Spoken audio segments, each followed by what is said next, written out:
Je suis Pascal Moreau, chargée de mission ouvrage d'art, Vinci Autoroute, réseau Cofiroute. Je m'occupe des ouvrages, la réparation, des grosses réparations au sein du service génie civil. Nous sommes maîtres d'ouvrage, donc nous avons un parc d'ouvrages pont, passage supérieur, passage inférieur, viaduc à gérer.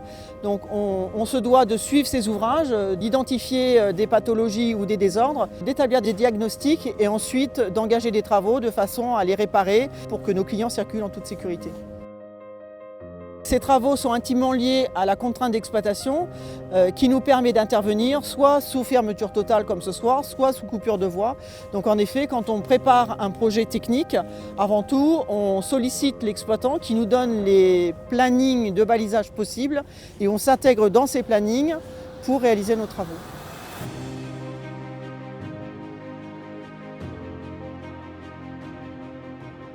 Donc, dans le cadre de notre gestion du patrimoine ouvrage d'art Cofiroute, nous sommes amenés à engager des travaux sur cet ouvrage afin de changer les appuis. C'est un entretien normal et un vieillissement normal pour cet ouvrage. Donc, les appuis sont la liaison entre le tablier et les piles de l'ouvrage. Ils permettent donc de reprendre les efforts verticaux et horizontaux.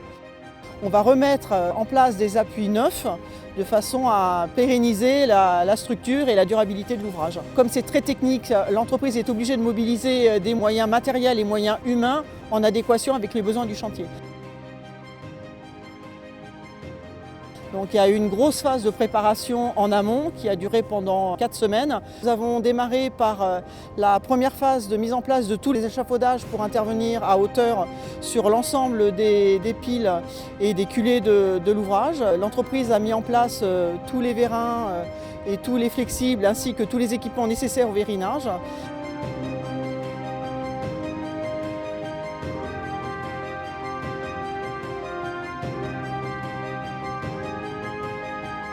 C'est avant tout une opération de haute technicité, donc c'est une entreprise spécialisée dans les travaux de vérinage qui est mandataire de l'opération. Benoît Le Gall, directeur d'agence GTM Travaux Spéciaux.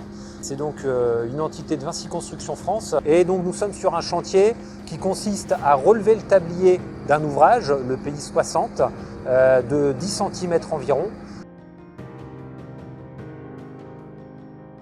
On intervient en dessous de l'ouvrage, donc en intrado et en extrado au-dessus de l'ouvrage.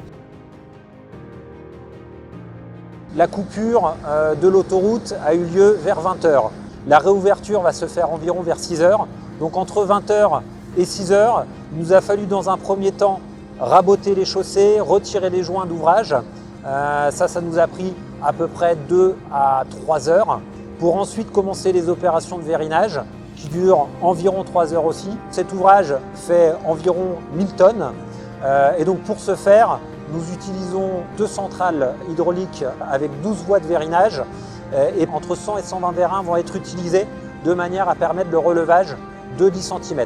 Donc c'est des vérins qui vont permettre de soulever de 2 cm et demi et donc on va faire 4 phases de vérinage sur ces vérins. Et vers 1h30 du matin, il y a le début des reprises d'enrobés qui se termineront par la signalisation horizontale et les mises en conformité des dispositifs de sécurité. Une fois le vérinage effectué, il y a des travaux de réparation qui sont prévus sur l'ouvrage. L'entreprise va recréer des débétons, ce qu'on appelle des bossages. On va remettre en place des appuis neufs de façon à pérenniser la structure et la durabilité de l'ouvrage. Ces travaux rentrent dans le cadre de la politique d'entretien de Vinci Autoroute. Les enjeux, c'est donc le suivi de notre patrimoine, que nos clients circulent en toute sécurité sur nos ouvrages et sur l'autoroute.